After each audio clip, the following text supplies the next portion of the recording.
आज हम लोग एक ऐसे टॉपिक पे बात करेंगे जो आपके सिलेबस में है, जिसका उपयोग फिटर वर्कशॉप में करते हैं और ये एक प्रकार का मार्किंग और चेकिंग टूल्स है, जिसके द्वारा हम मार्किंग भी करते हैं और चेकिंग भी करते हैं। उस इंस्ट्रूमेंट का नाम है सरफेस गेज। जो फिगर में आप देख रहे हैं यहाँ पे, ये एक सरफेस गेज है, जिसके द्वारा हम किसी गोलाकार जाब का सेंटर निकालते हैं या किसी सरफेस के समानांतर इसके द्वारा समानांतर रेखा खींचते हैं या फिर इसके द्वारा वर्टिकल और हॉरिजॉन्टल रेखाएं खींचने का काम करते हैं। क्योंकि इसके साथ आप देख रहे हैं एक स्क्राइबर लगा हुआ है। स्क्राइबर का एक पॉइंट आप देख रहे हैं नुकीला है और दूसरा पॉइंट क्या है, 90 डिग्री पे मुड़ा हुआ है। तो इस तरह से हम कह सकते हैं कि ये फिटर वर्कशॉप में यूज किया जाने वाला एक ऐसा मार्किंग या चेकिंग टूल्स है, जिसके द्वारा हम मार्किंग का काम करते हैं। या आप देखे होंगे लेथ मशीन पे जब जाब को लेथ चक में बांधा जाता है, उस समय वो सेंटर में ना बंधने के कारण सही टर्निंग उस पर नहीं हो पाती है। तो हम क्या करते हैं कि इस इंस्ट्रूमेंट को, इस औजार को लेथ मशीन के बेड पे रख करके उस जाब की सेंटरता को चेक कर लेते हैं कि जाब हमारा सेंटर में बंधा या नहीं बंधा, ठीक ना। तो हम ये भी कह सकते हैं कि ये एक ऐसा औजार होता है जिसके साथ दो सिरों वाला जो है स्क्राइबर लगा होता है। इसका एक पॉइंट सीधा और दूसरा 90 डिग्री पे मुड़ा होता है। दोनों पॉइंटों को हार्ड और टेम्पर कर दिया जाता है। अगर हार्ड और टेम्पर नहीं होगा तो मार्किंग करते समय इसका पॉइंट क्या होगा, डल हो जाएगा, ठीक ना, रफ हो जाएगा और अच्छी तरह से मार्किंग आपका नहीं कर सकता है, ठीक ना। तो इसको हम दो अन्य नामों से और जानते हैं। एक इसका नाम है स्क्राइबिंग ब्लॉक और दूसरा है मार्किंग ब्लॉक। कहने का मतलब कि इस औजार का 3 नाम है। पहला नाम है हमारा सरफेस गेज, जो आपको स्क्रीन पे दिखाई दे रहा है। दूसरा नाम है इसका स्क्राइबिंग ब्लॉक, स्क्राइबिंग मतलब खींचना, रेखाएं खींचना, ठीक ना। और तीसरा नाम इसका है मार्किंग ब्लॉक। तो आपसे एग्जाम में पूछा जा सकता है कि सरफेस गेज का अन्य दूसरा नाम क्या है, या फिर सरफेस गेज कह सकता है, या फिर आपसे कह देगा कि मार्किंग ब्लॉक का दूसरा नाम क्या है या स्क्राइबिंग ब्लॉक का दूसरा नाम क्या है, ठीक ना। तो इस तरह से हम इस औजार के द्वारा मार्किंग और चेकिंग दोनों काम आसानी से कर लेते हैं, ठीक ना। नेक्स्ट है ये टाइप्स, ये कितने प्रकार में पाया जाता है, ठीक ना।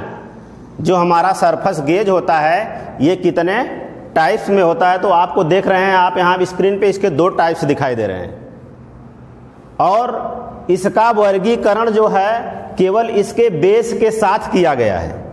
आप देख रहे हैं इसका बेस कुछ और है और इसका बेस कुछ और है। तो जनरली ये या तो आपको वर्गाकार आकार में दिखाई देगा या फिर गोलाकार आकार में दिखाई देगा, ठीक ना। यहाँ पे इसके साथ कुछ और पार्ट्स जो है अटैचमेंट हैं, ठीक ना। इसके साथ आपको देखने में ये लग रहा है कि कुछ और पार्ट्स दिखाई दे रहे हैं, लेकिन इसके पास जितना पार्ट इसके पास हो उसकी तुलना में इसके पास कुछ कम पार्ट्स दिखाई आपको दे रहे हैं। ओके, तो हम आते हैं इस पे फिर सरफेस गेज पे।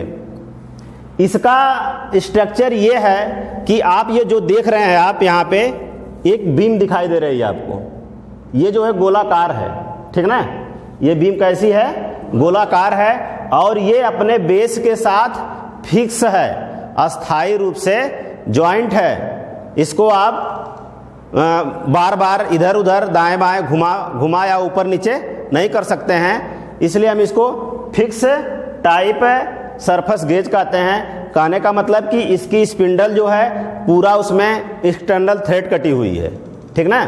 और जो इसका बेस है उसमें इंटरनल थ्रेड कटी हुई है। चूड़ी के द्वारा इसको फिक्स कर दिया गया है, ठीक ना। प्रत्यक्ष रूप से इसको फिक्स कर दिया गया है। इसको एक बार कसने के बाद इसको फिर इसके पिलर को आप किसी कोण में एडजस्ट नहीं कर सकते हैं, ये हमेशा 90 डिग्री में ही रहेगा। और एक विशेषता इसकी ये है कि ये यूनिवर्सल सरफेस गेज की तुलना में मार्किंग सही नहीं करता है। मतलब इसके तुलना में जितनी एक्यूरेसी में आपका यूनिवर्सल सरफेस गेज मार्किंग कर लेगा, उतनी एक्यूरेसी में ये आपका फिक्स सरफेस गेज मार्किंग नहीं कर सकता है। और ये स्टील फुट रूल के सहारे जब आप सरफेस गेज पर रख करके मार्किंग करने का काम करने जाते हैं, तो उस समय स्टील रूल के सहारे ही इसमें हम साइज को भरते हैं, ठीक ना। इसको भी हम अपने मार्किंग टेबल पे रखेंगे और स्टील रूल को भी। अगर संभव हो सके तो उस समय आपको जो कॉम्बिनेशन सेट की रूल होती है उसका यूज किया जाए तो और बेटर है, ठीक ना। तो मार्किंग सही ना होने की वजह से हम इसका यूज हम वर्कशॉप में बहुत कम करते हैं यूनिवर्सल सरफेस गेज की तुलना में, ठीक ना। यूनिवर्सल सरफेस गेज दूसरा आपको यहाँ पे दिखाई दे रहा है, आप देख रहे हो यहाँ पे कि इसका बेस जो है चौकोर दिखाई दे रहा है, ओके। और इसके बेस के ऊपर जो आप ये देख रहे हो नट, इसका नाम है रॉकर आर्म, जिसमें आपका ये पिलर फिक्स है, उसको हम रॉकर आर्म कहते हैं। और रॉकर आर्म के ऊपर आप देख रहे हैं एक लॉकिंग स्क्रू लगा हुआ है, यहाँ पे देखिए दिख रहा है ना। इसी स्क्रू के द्वारा हम इस स्पिंडल को लॉक कर दिए हैं इसमें, ठीक। इसी स्क्रू के द्वारा इसमें हम फिक्स कर दिए हैं। ये सबसे बड़ा लाभ इसका ये है कि आप इसकी स्पिंडल को किसी भी कोण में सेट करके आप अलग अलग तरह से मार्किंग कर सकते हैं, चाहे वो हॉरिजॉन्टल हो चाहे वर्टिकल हो, ठीक ना। आप देख रहे हो इसके ऊपर जिसमें स्क्राइबर बंधा हुआ इसका नाम सनग है, ठीक ना। सनग, इसका नाम क्या है? सनग है।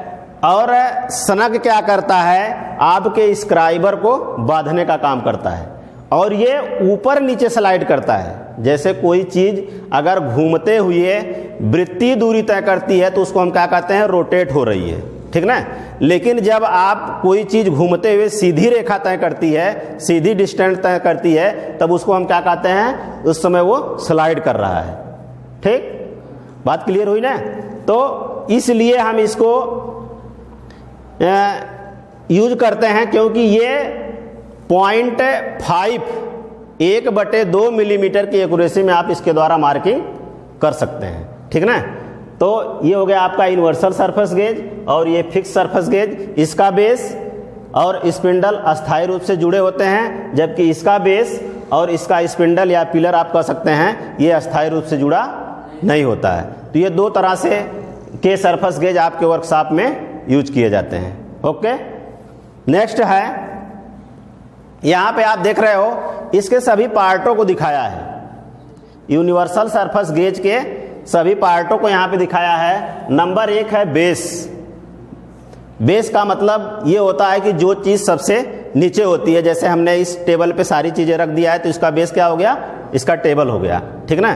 तो ये कहाँ जुड़ा है? ये अपने बेस पे जुड़ा है। यहाँ पे इसका पिलर एक बेस पे जुड़ा हुआ है जो चौकोर आकार का है, ठीक ना। सरफेस गेज का सबसे निचला भाग बेस कहलाता है और ये कास्ट आयरन का बना होता है। कभी कभी आपसे पूछा जाएगा कि जो यूनिवर्सल सरफेस गेज होता है उसका बेस किस धातु का बना होता है, तो इसका बेस जो है हमारा कास्ट आयरन का बना होता है, जिसके ऊपर रॉकर आर्म, ये जितनी चीजें आप देख रहे हैं ये इसका रॉकर आर्म है। रॉकर आर्म और गाइड पिनें स्थित होती हैं। ये दो चीजें आप देख रहे हैं यहाँ पे, एक ये दोनों इसकी गाइड पिन है, ठीक ना। तो बेस, गाइड पिन या पिलर या लॉकिंग स्क्रू, सारा चीज इसके बेस पे ही ऊपर फिक्स होता है। क्लियर। नेक्स्ट है स्पिंडल। इस स्पिंडल का हम दूसरे नाम से इसको जानेंगे, पिलर या स्पिंडल, ठीक ना। या इसको बीम भी कभी कभी कहते हैं। कभी कभी आपसे इसको दिखाया है किस नाम से? स्पिंडल के नाम से, ठीक ना। लेकिन इसको बीम भी कहते हैं, इसको पिलर भी कहते हैं, ठीक ना। तो ये जो है आपका माइल्ड स्टील का बना होता है। पिलर इसका माइल्ड स्टील का बना करके इसको केस हार्ड कर दिया जाता है। केस हार्ड मतलब ये होता है कि किसी भी धातु के सरफेस पे, किसी भी इंस्ट्रूमेंट की सरफेस पे घर्षण लगने के बाद वो जो है घिसे ना उस पर स्क्रैच ना आए, इसलिए हम क्या करते हैं, कुछ गहराई तक कार्बन की उपस्थिति 0.5 मिलीमीटर तक कार्बन पहुंचा करके उसकी सरफेस को हार्ड कर दिया जाता है, ताकि उस पर जितनी क्रियाएं होती हैं वो जो क्रिया होने से उसकी साइज में अंतर ना आए, डिफरेंस ना आए। ठीक, इसलिए हम क्या करते हैं कि पूरी पिलर को केस हार्ड कर दिया जाता है। आप देख रहे हो कि इसके पिलर के ऊपर ही आपका ये सनक चलता है, अगर केस हार्ड नहीं होगा तो ये क्या है, इसकी एक्यूरेसी समाप्त हो जाएगी और ये सही मार्किंग आपका नहीं कर सकता है। ठीक ना, तो ये जो आपका वर्टिकल कंडीशन में इसमें जुड़ा हुआ है, इसको हम क्या कहते हैं, स्पिंडल कहते हैं। ओके, नेक्स्ट है आपका स्क्राइबर। आप देख रहे हो कि इस स्पिंडल में एक स्क्राइबर ऐसा लगा हुआ है जो 2 सिरों वाला है। ठीक, एक सिरा इसका नुकीला है और दूसरा सिरा 90 डिग्री पे मुड़ा हुआ है। ठीक, इसके पॉइंट को और इस पॉइंट को हम हार्ड और टेम्पर कर देते हैं। ये स्क्राइबर जो है, कभी कभी पूछा जाता है कि स्क्राइबर किस धातु का बना होता है, तो स्क्राइबर जो होता है हाई कार्बन स्टील का बना करके इसके पॉइंट को हार्ड और टेम्पर कर दिया जाता है। ठीक, स्क्राइबर को हाई कार्बन स्टील का बना करके इसके पॉइंट को हार्ड और टेम्पर कर दिया जाता है, और हमेशा स्क्राइबर जो होता है आपका तेज धार वाला होना चाहिए, नोकीला और तेज धार वाला होना चाहिए, प्लस पॉइंट हार्ड और टेम्पर होना चाहिए। ठीक, तो अब आप देख रहे हो कि ये सनक के द्वारा इसमें बंधा हुआ है। इसका नाम देख रहे हैं यहाँ पे स्क्रीन पे, इसको हम सनक कहते हैं। इस सनक के द्वारा ही ये आपका बंधा हुआ है, ये इसको अच्छी तरह से स्पिंडल पे कहीं भी लॉक करने का काम करता है। ओके, नेक्स्ट है आपका स्क्राइबर सनक, जिसकी बात हम अभी कर रहे हैं। ये स्पिंडल के ऊपर स्लाइड करता है, नीचे ऊपर, स्पिंडल में ऊपर नीचे ये स्लाइड करता है, और इसका मुख्य कार्य ये है कि आपके स्क्राइबर को सही स्थिति में बांधने का काम करता है। ठीक, नेक्स्ट इसका है रॉकर आर्म। यहाँ पे आप जो देख रहे हैं यहाँ से यहाँ तक, ये आपके बेस के ऊपर स्थित है।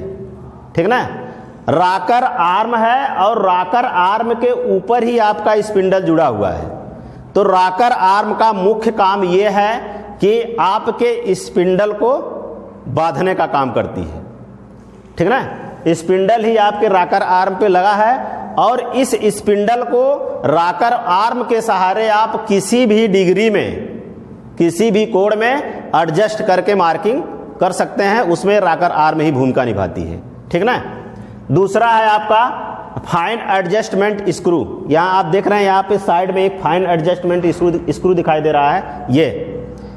ठीक ना, ये क्या करता है कि जब आपको किसी कोण में मार्किंग करना होती है, मान लीजिए इस समय ये क्या है, आपको 90 डिग्री में दिखाई दे रहा है, लेकिन अगर 90 से कम या 90 से अधिक कोण में अगर इस पिलर को एडजस्ट करना है, एडजस्ट करने के बाद उसको लॉक कौन करेगा, ये आपका फाइन एडजस्टमेंट स्क्रू करेगा। और जो साइज आप लेंगे उसमें भी ये भूमिका निभाता है। सूक्ष्म साइज लेने के लिए, फाइन एडजस्टमेंट के लिए, उस समय ये फाइन एडजस्टमेंट स्क्रू ही वहां पे भूमिका अपनी निभाता है। ठीक ना, दूसरा है spindle lock nut. Spindle lock nut आप देख रहे हो यहां पे, कहां दिखाई दे रहा है, ये इसमें है कहीं, ये स्पिंडल है। ठीक ना, फाइन एडजस्टमेंट नट, फाइन एडजस्टमेंट स्क्रू, ये हो गया फाइन एडजस्टमेंट, और स्पिंडल लॉक नट ये हो गया, जो आपके स्पिंडल को किसी भी कोण में वो बांध करके रख देगा। ठीक, नेक्स्ट है गाइड पिने। यहाँ पे आप देख रहे हो, एक पिन यहाँ दिखाई दे रही है और दूसरी पिन यहाँ दिखाई दे रही है। ठीक, इसको हम गाइड पिन के नाम से जानते हैं, जो आपके बेस के ऊपर होती है। इसका मुख्य काम यह है कि जब किसी सरफेस के समानांतर रेखा खींचना होता है, तो उस समय ये गाइड पिनें जो हैं सहायता प्रदान करती हैं। जैसे मान लीजिए आपको इसी टेबल के सहारे समानांतर, इस टेबल के इस रेखा के समानांतर आपको रेखा खींचनी है। ठीक ना, तो गाइड पिनें क्या होती हैं, यहाँ पे आके लग जाएंगे ऐसे। ठीक ना। जब ऐसे लग जाएगी तो आप सीधी सी बात इधर उधर उसको जाने नहीं देगा, उस समय इस बेस के सहारे आप जो है रेखा खींच सकते हैं। ये भी कभी कभी पूछता है कि अगर सरफेस गेज के द्वारा समानांतर किसी बेस के समानांतर रेखा खींचना है तो उस समय उसके किस पार्ट का हम सहयोग लेते हैं, उस समय इसकी गाइड पिनें हमारा हेल्प करती हैं। ओके, एक चीज आपको और दिखाई दे रहा है यहाँ पे बी ग्रुव देख रहे हैं, नीचे एक खांचा कटा हुआ है, ठीक ना। इस खांचे का ये लाभ है कि कभी कभी आप लेथ मशीन के बेड पे देखेंगे तो उसका आकार भी आकार दिखाई देता है, उस पे जाकर के ये सेट हो जाएगा। और दूसरा काम इसका ये है कि आप देख रहे हो ये पिलर जो है ये तो यहाँ फिक्स है, लेकिन अगर इसको नीचे करना है, अगर इसमें ग्रुव नहीं कटा रहेगा तो क्या पिलर आपका नीचे जाएगा?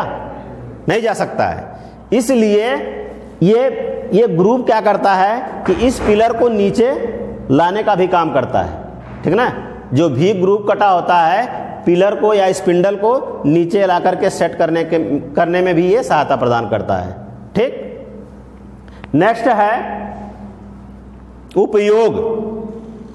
हमने बताया इसके पहले कि सरफेस गेज एक मार्किंग और चेकिंग टूल्स है। किस तरह का टूल है? एक मार्किंग और चेकिंग टूल्स है। मार्किंग का मतलब यहां आप देख रहे हो, ये इसका क्या नाम है? इसका नाम है वी ब्लॉक, ठीक ना। इसका नाम वी ब्लॉक है जिसमें ये ग्रुव कटा हुआ है। अब देखिए ये जिसमें रखा गया है ये वी ग्रुव और इसके बीच का कोण जो है 90 डिग्री है, ठीक। अब बनाते हो जब ना वहां पे ग्रुव जो बनाए उसके बीच का कोण जो 90 डिग्री होना चाहिए।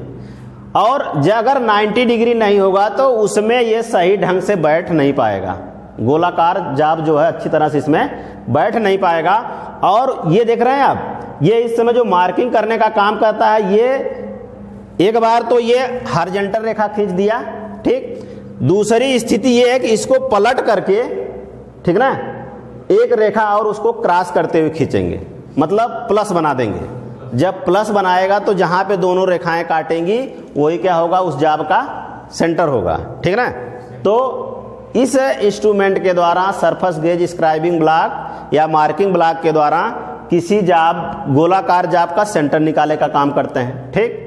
समानांतर रेखाएं खींचता है ये, और लेथ मशीन के बेड पर रख करके हम जाब की सेंटरता को चेक कर लेते हैं, ठीक ना। तो ये इस तरह से इसका ये 2-3 काम है, यूज है, ठीक ना। नेक्स्ट है इसके द्वारा हम मार्किंग कैसे करेंगे, मार्किंग करने की इसकी विधि क्या है। सबसे पहले ये आप जान लीजिए कि वर्कशॉप में मार्किंग करने के लिए हमको नंबर 1 मार्किंग ऑफ टेबल होना चाहिए, ठीक। इसके बाद उस पर जो है सरफेस प्लेट होनी चाहिए। सरफेस प्लेट के ऊपर एंगल प्लेट या भी ब्लॉक होना चाहिए। और इसके बाद अब आप मार्किंग किससे कर सकते हो सही ढंग से, चाहे वो स्क्राइबिंग ब्लॉक को आप ले लीजिए, चाहे आप वर्नियर हाइट गेज को ले लीजिए, ठीक ना। तो सीधी सी बात इतना जानिए कि सबसे पहले इनकी आवश्यकता हमको इसलिए पड़ती है क्योंकि अगर डाटम प्रदान नहीं होगा, सरफेस किसी जाब को सही सरफेस प्रदान नहीं होगी तो उस जाब की आप सही मार्किंग नहीं कर सकते हो। जो हॉरिजॉन्टल और वर्टिकल रेखा खींचोगे आप वो टेपर होगी, ठीक। इसलिए मार्किंग ऑफ टेबल की सरफेस जो है डाटम प्रदान करती है आपके सरफेस प्लेट को, और सरफेस प्लेट डाटम प्रदान करती है आपकी मार्किंग ब्लॉक को। तब जाकर के मार्किंग ब्लॉक के सहारे आप अपने जाब को सपोर्ट करते हो, ठीक ना। आपके जाब को सपोर्ट करता है 90 डिग्री पे वर्टिकल स्टैंड करने के लिए। ये 90 डिग्री पे वर्टिकल स्टैंड इसलिए करता है क्योंकि इसकी सभी साइडें क्या होती हैं? 90 डिग्री पे ग्राइंड होती हैं, ठीक ना। तो इसके द्वारा मार्किंग करने के लिए marking off table, surface plate और angle plate, vernier height gauge, अगर वर्नियर हाइट गेज नहीं है तो ये सरफेस गेज के द्वारा आप स्टील पुट रूल के सहारे आप मार्किंग आप कर सकते हो, ठीक ना। जब इससे आप मार्किंग करोगे उस समय आपके पास अगर संभव हो सके तो वहाँ पे एक दिन हम बताए थे कॉम्बिनेशन सेट की रूल को हम यूज करते हैं, क्योंकि जब उसका यूज करेंगे तो उस समय आपको उसको सहारा देने की आवश्यकता नहीं पड़ेगी, वो वर्टिकल स्थिति में स्टैंड हो जाएगी, ठीक ना। तो अगर नहीं है वो, तो आप अपने स्टील रूल को एंगल प्लेट के सहारे खड़ा करके इस सरफेस गेज में उस साइज को भर करके, भरने के बाद उसको हटाते हैं हम साइड में, इसके बाद फिर मार्किंग करने का काम करते हैं, ठीक। एक चीज़ तो ये है। दूसरा ये है कि सरफेस गेज का जो स्क्राइबर स्नग देख रहे हैं ना, ये जिसमें बधा है ये ढीला नहीं होना चाहिए, ठीक ना। इसमें हम अच्छी तरह से बांध देते हैं, ठीक ना। और जब बांध देंगे तो बांधने के बाद मार्किंग कर लेते हैं। और मार्किंग मान लीजिए आपको गोल जो जाब आपका है वो अनियमित आकार का है मान लीजिए, ठीक ना। अगर अनियमित आकार का है तो उसको आप एंगल प्लेट में फिक्स कर देंगे, फास्टनिंग कर देंगे, उसको बांध देंगे, क्योंकि एंगल प्लेट में स्लॉट कटा होता है, ठीक ना। उस स्लॉट के द्वारा हम उसको बांध देंगे। अगर आपका जाब गोलाकार है तो उस समय आपको जो है भी ब्लॉक का यूज करना पड़ेगा, ठीक ना। तो ये स्थितियां इसके मार्किंग करने की। अब मार्किंग करते समय सबसे पहली बात यह है कि सावधानियां अगर देखेंगे आप तो सबसे पहले ये है कि जो स्क्राइबर आपका है तेज धार वाला होना चाहिए। इसके पहले हमने बताया कि जो नोकीला होना चाहिए और तेज धार वाला होना चाहिए, तभी वो सही मार्किंग कर सकता है, सही रेखा को आपको खींच सकता है, ठीक ना। दूसरी चीज ये है कि जो इसका ये देख रहे हैं आप, इस समय ये इसका पॉइंट जो है स्ट्रेट पॉइंट आपकी तरफ दिखाई दे रहा है, देख रहे हैं ना। स्ट्रेट पॉइंट जो आपकी तरफ दिखाई दे रहा है और जो मुड़ा हुआ है ये भाग इधर हमारे तरफ दिखाई दे रहा है। इसकी कंडीशन ये होना चाहिए कि जब आप मार्किंग करते हो तो मुड़ा हुआ भाग जो है नीचे होना चाहिए, ठीक ना। मुड़ा हुआ भाग नीचे होना चाहिए। और दूसरी चीज ये है कि जो इसका स्ट्रेट पॉइंट आप देख रहे हो ये आपके पिलर से बहुत कम दूरी पे होना चाहिए, बहुत अधिक दूरी पे नहीं होना चाहिए। ये इसलिए किया जाता है कि मार्किंग करते समय ये कंपन इसमें न हो सके, ठीक ना। अगर कंपन होगी तो ये सही मार्किंग नहीं कर सकती है, ठीक ना। माप लेने के पश्चात स्क्राइबर को स्क्राइबर सनक के साथ अच्छी तरह से कस देना चाहिए, जैसा कि हमने आपको बताया। यदि स्क्राइबर के द्वारा एक लाइन खींची जाए तो दूसरी लाइन उस पर नहीं खींचना चाहिए। जैसे आप बर्नियर हाइट गेज से मार्किंग किए ना, अगर उस पर दूसरी लाइन खींच देंगे तो गाइड लाइन आपकी सही आपको गाइड नहीं कर सकती। इसलिए मार्किंग करते समय जो रेखा आप वर्टिकल या हॉरिजॉन्टल खींचते हो तो प्रयास ये रहे कि एक ही बार वो रेखा खींची जाए, ठीक ना। तो इसलिए हम एक बार खींची हुई रेखा के ऊपर दोबारा रेखा नहीं खींचने का काम करते हैं। यदि इसका प्रयोग न किया जा रहा हो तो स्क्राइबर को स्पिंडल के समानांतर रखना चाहिए और इसे तेल या ग्रीस लगा के रख देना चाहिए। जैसे मान लीजिए ये है, आप मार्किंग किए, मार्किंग करने के बाद इसकी ये कंडीशन होनी चाहिए, करते समय ये कंडीशन होनी चाहिए। लेकिन अगर मार्किंग आपका नहीं हो रहा है उस स्थिति में जो है उसको आप ऐसे रखिए, ठीक। ऐसे रखने से क्या होगा कि ये इसका पॉइंट जो है खराब जल्दी नहीं होगा, ठीक ना। तो ये इसकी स्थितियां हैं, ये इसकी सावधानियां हैं मार्किंग करते समय। इस सब बातों का आप ध्यान रखेंगे और अगले टॉपिक को हम नेक्स्ट डे में बताएंगे।